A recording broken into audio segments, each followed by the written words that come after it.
జోహార్ జోహార్. So కార్మిక దినోత్సవం మే 1న మరి కార్మికులంతా కూడా ఎంతో ఘనంగా జరుపుకుంటారు. అలనాడు 1986లో మరి ఉద్యమించిన మరి పోరాట ఫలితాలు మరి నేటికి మరి వారికి మరి 10 గంటల పరిమితితో పాటు మరి ఏదైతే కార్మిక హక్కులు మరి లభిస్తున్నాయా, మరి లభిస్తే వారికి ఎలాంటి ప్రతిఫలాలు ఉన్నాయి, ఇంకా లభించవలసిన హక్కులు ఏమున్నాయో అడిగి తెలుసుకుందాం. చెప్పండి సార్, మేడే అనే ప్రత్యేకత ఏంటిది, ప్రాముఖ్యత ఏంటిది? మేడే అంటే శ్రమజీవుల యొక్క హక్కు. ఈరోజు ఈ యొక్క పనికి తగ్గ ఫలితం రావాలని ఈ యొక్క మేడే రోజు ఈ యొక్క చికాగో నగరంలో 8 గంటల పని విధానం ఉండాలి, మాకు శ్రమకు తగ్గ ఫలితం ఉండాలని చెప్పేసి ఈ యొక్క కార్మిక నాయకులు ఎంతోమంది చనిపోవడం జరిగింది.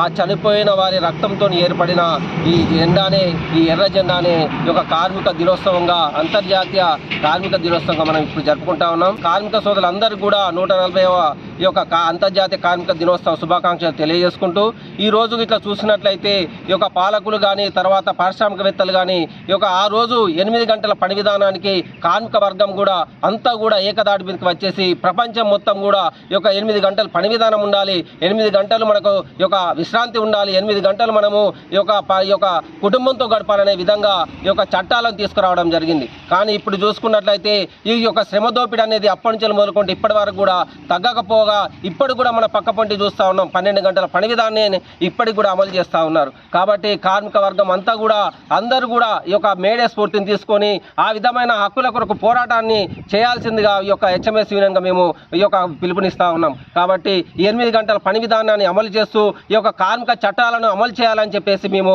హెచ్ఎంఎస్ యూనియన్గా మేము కార్మిక వర్గానికి పిలుపునిస్తూ, అదేవిధంగా ఆ పోరాటాల స్ఫూర్తితోని ఆ యొక్క చికాగో నగరంలో ఏర్పడిన ఆ యొక్క నాయకుల స్ఫూర్తిని మనము ఈ యొక్క స్ఫూర్తిదాయకంగా తీసుకొని ఈ హక్కులను సాధించాలని తెలియజేస్తా ఉన్నాం.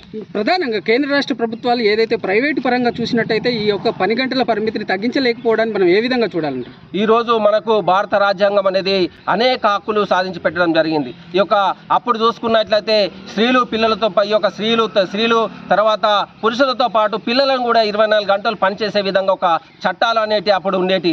ఆ విధమైన చట్టాలను మనం కాకుండా ఈ యొక్క చికాగో నగరంలో ఉన్న ఆ యొక్క నాయకుల పటిమతోని 8 గంటల పని విధానం మనం తీసుకోవడం రావడం జరిగింది. కానీ ఇప్పటికి కూడా ఈ యొక్క మనం రాజ్యాంగ పరంగా ఈ యొక్క పిల్లలు పని చేయకూడదు, పిల్లలకు ఈ యొక్క కార్మికులు అనే వాళ్ళు 8 గంటలే పని చేయాలనే ఒక పెద్ద మనం యొక్క రాజ్యాంగం ద్వారా మనము స్ఫూర్తిగా తీసుకొని చట్టాలున్నా కూడా దాన్ని అమలు చేసుకోలేని పరిస్థితి మనకి ఇక్కడ దాపరించింది. ఈ రోజు చూసుకున్నట్లయితే కేంద్ర ప్రభుత్వము ఈ యొక్క పారిశ్రామికవేత్తలకు వత్తాసు పలుకుతూ ఈ యొక్క 8 గంటల పని విధానం తీసేసి మళ్ళీ కార్మికులను బానిసలుగా చేసే ఈ యొక్క చట్టాలను తీసుకువస్తూ ఉండడం చూస్తూ ఉన్నాం. కాబట్టి ఈ యొక్క కార్మికులను కానీ తర్వాత ప్రజలను కానీ బానిసలుగా చేసేసి ఈ యొక్క పారిశ్రామికవేత్తలకు దారదత్తం చేసేసి మొత్తం కూడా ప్రపంచాన్ని మొత్తం కూడా మళ్ళీ కార్మిక వర్గాన్ని బానిసలుగా తయారు చేసే విధంగా ఈ చట్టాలను రూపొందిస్తూ కార్మిక వర్గాన్ని నిర్వీర్యం చేసే, శ్రమదోపిడికి గురి చేసే విధంగా ఈ యొక్క చట్టాలను తయారు చేస్తూ ఉన్నారు. కాబట్టి కేంద్ర ప్రభుత్వానికి ఒకటే ఈ యొక్క 4 కోట్లుగా చేసిన చట్టాలను ఈ యొక్క రద్దు చేసుకొని